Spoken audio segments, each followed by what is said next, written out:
ഈശോ മിശിഹായിക്ക് സ്തുതിയായിരിക്കട്ടെ. ഇന്ന് നമ്മൾ പ്രാർത്ഥിക്കാൻ പോകുന്നത് ലോകസമാധാനത്തിന് വേണ്ടിയാണ്. ലോകസമാധാനം എന്ന് കേൾക്കുമ്പോൾ തന്നെ നമ്മുടെ മനസ്സിൽ ഓർമ്മ വരുന്നത് യുദ്ധങ്ങൾ തന്നെയാണല്ലോ. പക്ഷെ എന്തുകൊണ്ട് ലോകസമാധാനത്തിലും ലോകരാജ്യങ്ങളുടെ ഐക്യത്തിലും നമ്മുടെ പ്രാർത്ഥനകൾ ആവശ്യം എന്ന് നമുക്കിന്ന് മനസ്സിലാക്കാം.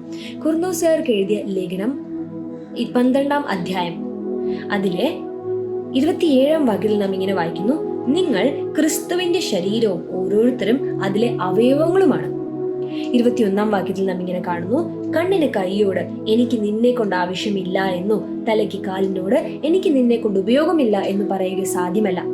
13-ാമത്തെ വാക്യത്തിൽ നാം പിന്നെയും വായിക്കുന്നു: നമ്മളെല്ലാവരും ഒരേ ആത്മാവിൽ ഏക ശരീരമാകാൻ ജ്ഞാനസ്നാനമേറ്റു. ജ്ഞാനസ്നാനം എന്ന കൂദാശയിലൂടെ നമുക്ക് മുദ്രിതമായി കിട്ടിയ പരിശുദ്ധാത്മാവിലൂടെയുള്ള ഐക്യത്തിൽ, ഈ ആത്മാവിന്റെ ഐക്യത്തിലേക്കാണ് നാം ഓരോരുത്തരും വിളിക്കപ്പെട്ടത്.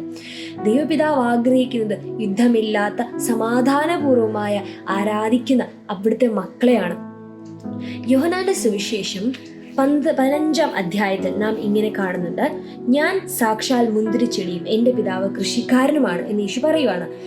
5-ാമത്തെ വാക്യത്തിൽ നാം പിന്നെയും കാണുന്നു: ഞാൻ മുന്തിരിച്ചെടിയും നിങ്ങൾ ശാഖകളുമാണ്. അപ്പോൾ തായ്തണ്ടോട് ചേർന്ന് നിൽക്കുന്ന, തായ്തണ്ടായ യേശുവിനോട് ചേർന്ന് നിൽക്കുന്ന ശാഖകളാണ് നാം ഓരോരുത്തരും. നമ്മളുടെ സ്വർഗത്തിലേക്ക് ഉയരുമ്പോൾ പിതാവായ ദൈവം വിശ്രമിക്കുകയും യുദ്ധം മൂലം വേദനിക്കുന്ന നമ്മുടെ സഹോദരങ്ങളോട് കരുണ കാണിക്കുകയും ചെയ്യുന്നു. അങ്ങനെ അവരെ ആ ഒരു അവസ്ഥയിൽ നിന്നും കർത്താവിന് പൂർണ്ണമായി മോചിപ്പിക്കാൻ സാധിക്കുന്നു.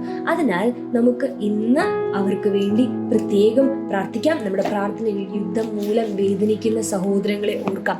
എന്തെന്നാൽ ദൈവം കോലാഹലത്തിന്റെ ദൈവമല്ല, സമാധാനത്തിന്റെ ദൈവമാണ് എന്ന് വചനം നമ്മെ പഠിപ്പിക്കുന്നു. ആമേൻ. ദൈവം എല്ലാവരെയും അനുഗ്രഹിക്കട്ടെ.